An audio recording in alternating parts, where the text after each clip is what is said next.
She's our Nellie. At least that's what the commercial said, and I guess the voter said, that's right, she's our Nellie, because she's the new Secretary of State and she's here tonight. Welcome into My State of Mind. I am Dan York. You know who you are, and we've got a lot to do this evening. Been a long first full week after the election, but we're still checking in with people who have won on all sorts of levels, and of course we're trying to spread the conversation around. We got some interesting feedback from last night's guest, Stephen Alexander, the young man who is transgendered and who's coaching kids in the Pontiac system and who has quite the story. We might see a follow-up on that sooner than later. In the meantime, as we wrap up the week, let me go to the rundown and just check a couple of things that are in my craw and on my mind, and then we'll talk to our Secretary of State-elect. Looking forward to that. Yep, here we go. We knew this was going to happen. The president is going to start taking some initiatives that are going to cause a firestorm in Washington. That is a number that is absolutely impossible to achieve. We'll talk about it. This is, I don't know, sometimes bureaucracy just doesn't know how to react, and this may be a case where, in my humble opinion, bureaucracy does not know how to react. What else do we have here? Yeah, it's great. Dave Belial is now been named with some pretty heavy hitters, and of course I want to know what you have on your mind, so let us move along, sing a song, and cover some of these items if we can. Kev, let's put that first item up, and let's take a look at the headline in the Washington Post, where the president is vowing to move forward with plans for the U.S. immigration system.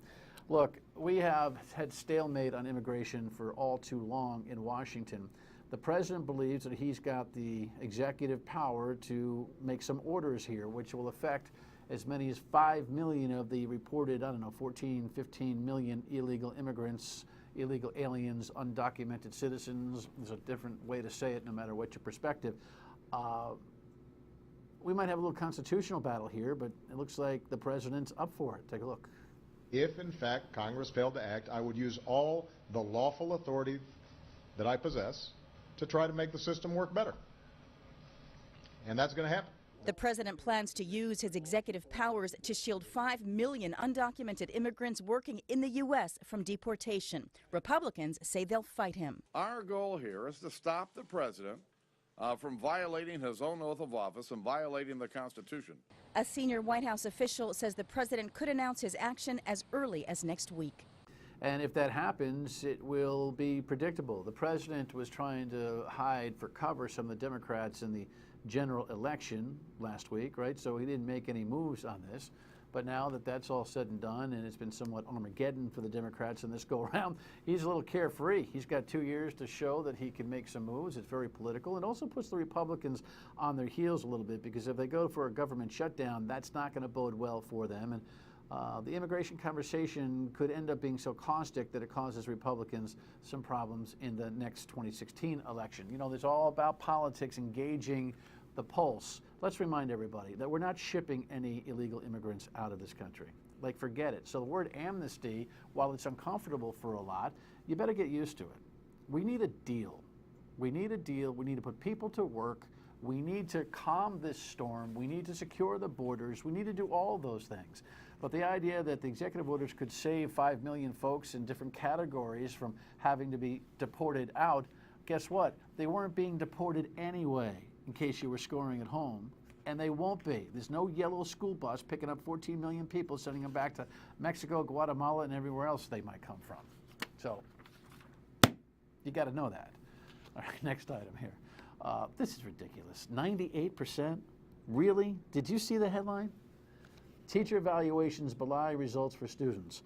Our school systems are struggling, improving in places, but struggling. And then we find out that the latest second teacher evaluation has 98% of those who have been evaluated either in the, let me make sure I get it right, in the effective or highly effective category. There's not an organization in America that's got 98% of their participants in highly effective or effective category. Maybe the Navy SEALs, maybe in the military, maybe.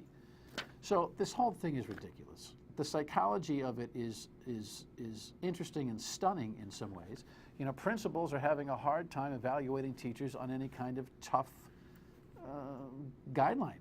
even though the report that's coming to me about this, that buoys this story, or that is the foundation for the story, I have to read because I'm still confused as to whether it's structure of the evaluation or just the psychology of the evaluators. But the head of the School Committees Association in Rhode Island, Tim Duffy, was nearly, well, he was pretty angry about it today on the radio.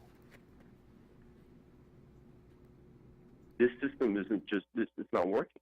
It's not doing a service to the teachers. That's what frustrates me. It just, it's like everybody gets a free pass. Well, that's not what it's supposed to be about. It's supposed to be about improving how you do your job. Well, listen, you also have to be accountable. And so I don't know where the rubber meets the road here, but how would you like to be a really, truly highly effective teacher performing in a classroom next to somebody who you know is not getting the job done and you both come out the same in a rating? I think we ought to tie it to compensation. I think there's got to be some way to bring a real-world approach to evaluating teachers. The only folks that think this is the best news they've ever heard are the union leaders that are laughing all the way to the next negotiation, thinking, we got them. All right. Speaking of the education system, this one is very, very interesting. The secretary controversy. So you may remember at the Asa Messer Elementary School last year, a student was authorized to leave with somebody who's a relative but not authorized to take them out. And that relative ended up assaulting the student, right? And so this has been an administrative thing. The secretary that authorized the guy to take her out reportedly left the area before the kid came down, and no one else will own up to who actually signed the student out and whether this guy actually signed the right paperwork. And it's a whole mess, but the school system popped the secretary, popped her. And I have to tell you, I understand why the union personnel are upset about this. She's extremely upset. I mean, she's been made to look like a predator. She's been made to look like someone who's worse than the person who actually did it. It's just wrong. It's wrong. I empathize with that. I really do. The school system pops her, an arbitrator is called in and reverses the decision and orders her back to work, and then the school system in Providence decides to take it to court to appeal the arbitrator's decision. It's a systemic failure. Should have the secretary not gone potty or whatever she did when she left, when the kid was coming down and the relative was taking it? I guess so, but you know what? It took more than one person to allow this kid to come out with someone who wasn't authorized, and I think, fixing the system is more important than chopping this woman's, employable head off. Right? All right. Guess what? He could be the sportsman of the year. Dave Belial, the beloved coach in Cumberland, the Mount St. Charles hockey program, and of course the Little League. Here's the headline. Dave Belial could be one of the nominees. There's a lot of big hitters in this annual nomination. You remember how this whole thing went, and he told Eyewitness News about how humbled he was about it. I guess I captivated that moment in a speech, but I really was captivated in 4 months of just playing baseball together and being with one another. So, I'm proud of the fact that I'm nominated, and my team is a reflection of me. But, yeah, I'm humbled by the fact that some of the names in the past that I would be up there being nominated and with them. It's pretty cool. Dave gave that speech that was so incredibly well received after they lost the game to Chicago. It just goes to show how America is craving the kind of true leadership that Dave provided for his kids. It was a moment in time, it was lightning in a bottle, and it continues to be something fantastic for him. He's a pretty humble guy, although if you talk to his hockey players, they wonder why he treats the Little Leaguers so good. It's a little age difference there, just a little inside baseball on that. Hope he wins. How cool would that be? All right, your state of mind. You know how you get in touch with the broadcast. 228-1886 is the number. Email me or Facebook post or tweet at Dan York Show. Don't forget the E, and it will go through if you don't forget the E. Some people forget the E, and they just wonder, didn't you get my post? Here's a post. Interesting. I had a feeling we'd have some kinds of these takes. Tom posts on Facebook, I don't know why people change and alter their bodies. I think they go against the laws of God doing these things. Did we not capitalize God, or did he not capitalize God? We should be capitalizing God one way or the other. Anyway, plus bringing these points out in the open confuses our children of what's right in life, Tom. This is all about Stephen Alexander, who is the coach in Pontiac, who used to be a girl, scored 1,000 points on the basketball team, has a banner up as his former identity, and has recently been inducted into the Hall of Fame in Pontiac with his real name.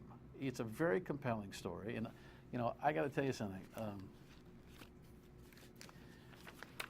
You know, I've come to not have a laissez-faire attitude about this, but just to be more accepting about where people are and what they think they are and who they think they are and how they can live comfortably and happily. And you know what? I don't think God has got a big problem with it, because he doesn't make junk, and you got to feel right about who you are, and it's a whole big, deep conversation now, isn't it? Keep posting. Nellie Gorbea, our Nellie, next.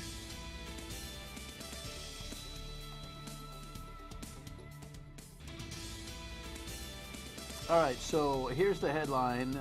You know, it's always interesting that we talk about the ethnic successes in elections, a milestone for Latinos. It's okay to admit that, but I hope we're not going to just overemphasize that in this election season. I think Nellie Gorbea has got a lot more going on than just being a Latino, but you have to, that stuff is part of the puzzle, right? Congratulations. Thank you. Good to see you. Thank you so much. Well, we give credit where credit is due. What, to Latinos? No, to the state of Rhode Island, because we are the first state in New England to elect somebody from the Hispanic community to a statewide office. And so I'm actually loving the fact that we can talk about Rhode Island in really good terms. And it goes back to your previous piece about tolerance and integrating, you know, a community, not just into the demographic, you know, of the state, but into the leadership team of the state. I'll tell you, there's a little bit of hyperventilating going on about the Latino role in politics right now. Thought? You know, just like any other community, we got to get them out to vote. Absolutely. I mean, and I think it's a community that, you know, is exercising the right to vote. I can't wait for the next 4 years. You and I are going to have some battles. Totally. I don't think that we should, and by the way, I'm glad that you mentioned voting, because you're going to have an instrumental role in all of that. I'm about quality versus quantity. I don't need dingbats. I don't care if Latino, Chinese, Irish, Italian, or whatever voting. I need people to be informed. I don't need them to agree with me. I need them to be informed. And I think a lot of the rhetoric about getting people out to vote is all about quantity. And it has please. Not necessarily. No, I think you can have quantity and quality. I really do. Because, you know, part of what I'm going to do in terms of civic engagement is to help people understand that democracy really works well if people inform themselves and take an active role. All right, we'll talk about that in the second segment, because I wanted to, we didn't pull out the commercial. Okay. But I have to tell you, I don't think in recent history that I have received on the road more polarized reaction to a political ad campaign. I know that my wife looked at it and said, I love that commercial. I ran into guys and other people who are saying, that is the most insulting commercial. Now, I apologize, we don't have it tonight. You've seen it though. My Nellie, but first of all, how long did it take you to time out the half-sentence fill-ins that went in with that whole thing? Was it one takers or? No, it took a few takes. A lot of takes. With the guy in the library filling in your sentence and all that kind of stuff. But it was fun because it was all friends, and so that's what made it a really great experience. You know, the lady who says that's our Nellie, that line, her name's Maureen actually, and she'll be thrilled that we're mentioning her. She was great, and you know, she's a lady who goes to church, you know, the same mass that we go to, and my 8-year-old's friends with her, and so, you know, when I read that line in the script, I said, you know, I bet she would be really good at this, and sure enough, I mean, I can't go now, and it'll die off, of course, but during the campaign, I couldn't go anywhere without people saying the line, and it was actually rather fun. It's funny, we got a culture now that's developed. I don't know if it's by happenstance or just familiarity. We've got a culture of first name recognition for politicians. Our governor is going to be known a lot as Gina. I mean, Link had his unusual name, but we didn't do that for the previous Link. We did it for this Link. Buddy was a central focus in the conversation. Of course, we know how that went. You like it? You like the whole Nellie thing? I'm fine. Yeah, you know. I'm sure you love your name. I do, and I think I thanked my mom. By the way, I never thought to ask you about No, that. No. I'm actually named after my mother. Is Nellie the full name? Yes, it's the full name. My mother's name is Nellie. Does it come from Cornelius or something like that? No, or you know, no, Annabelle, whatever. No, I'm actually named after my mother, and every day of the campaign, when everybody would say my name, I would think, "Thank you, Mom." All right. Well, it was the primary was your upset. The general was pretty predictable for all intents and purposes. John Carlovale, though, had some really good ideas. Are you going to speak with him and meet with him and talk about some of the ideas he had? Because I thought he had some very academic approaches to civics learning that would be helpful. Absolutely. I mean, I think anybody who has ideas, and we will be rolling out a transition website, I'm hoping by early next week. It's actually set up in a way that you can submit ideas on the different topics that the Secretary of State's office does. Why? Because I know I don't have all the answers. You don't have all the answers. We all collectively need to participate to get to the best answers. So You excited? I am. You're all I am pumped up. thrilled.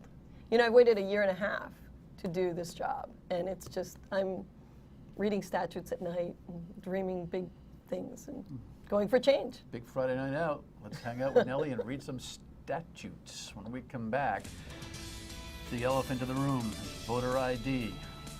But we're not going to have a battle, I'll tell you why.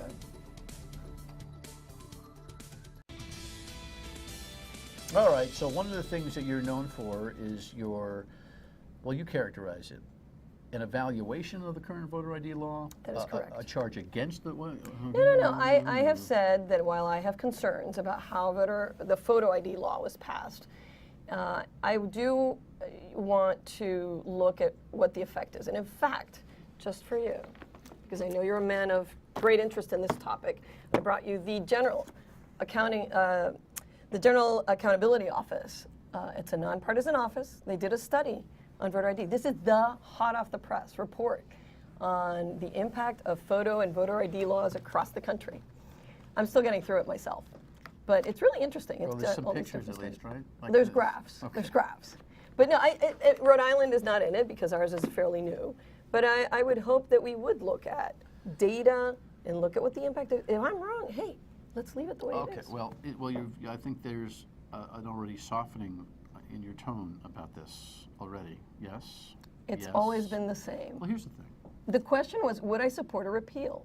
And I said yes, because I don't see any evidence that the costs outweighed or the benefits outweighed the costs. Well, support an appeal or fight for an appeal, two different things. There's no momentum to generate in the House or Senate alone a repeal of the voter ID law. You would have to be whipping them to do so.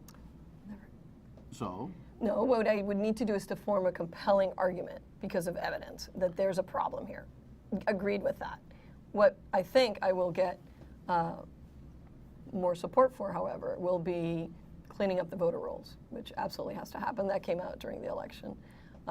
We clearly have to do that. And it seems to me that the smaller elephant in the room, which is even more important, and it came up during the elections, is the mail ballots. Would you agree that it would be appropriate for you to lead a charge to end this practice of not mailing mail ballots? So what we need to do is to look closely at how other states handle this and make sure that most states don't do what we do. I know. And certainly campaign workers, staffers should not be involved in anything close to a mail ballot, that's for sure. But that's the culture. Yeah.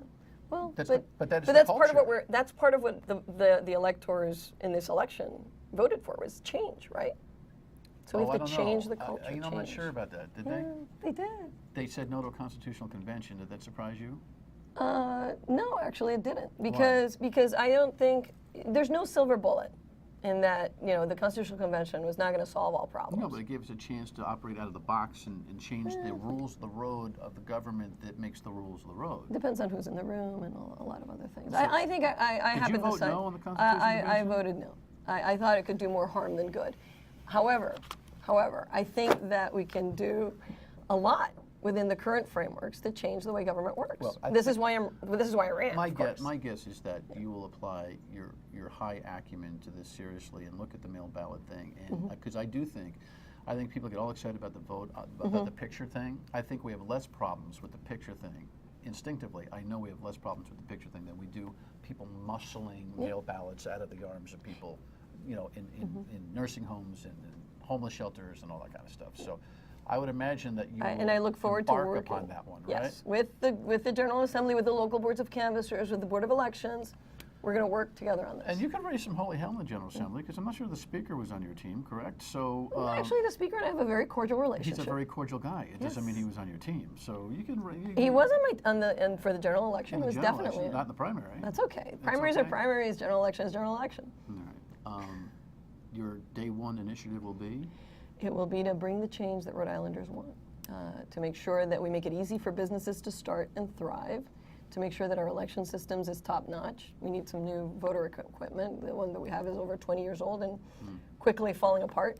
To clean up those voter rolls, to make sure that we have transparency in government.